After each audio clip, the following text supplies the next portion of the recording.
much a packed audience as it is every year for this report. Who in this room could have predicted the events that we've seen? The idea that fake news is part of the conversation means that news is part of the conversation.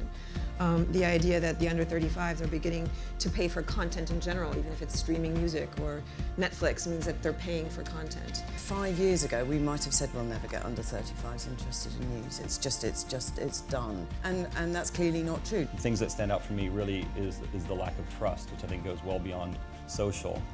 It's an alarm bell that we need to think carefully about how we can work together to address it. The really stark distinction this year is between quality and junk, right? And actually that makes me really optimistic. When we talk about polarisation in the media, we are talking about an issue which is about representation without judgment. There's a reality of this kind of a new distribution world in which we have to be partners. And increasingly, I think we are seeing the needle shift towards a premium on quality content. I think we're not beyond peak frustration with the social media platforms. It's not working for Facebook or Google, and it's not working increasingly for the advertising companies, and it's not necessarily working for the news media businesses too. It is not about blaming a social network. It's about saying if we gravitate to the extremes of the graph in order to represent something, but we don't apply judgment that says, but that isn't true, then you end up with a guy as President of the United States who tweets bullshit. Oh my God, I feel so passionately, I've run out of breath.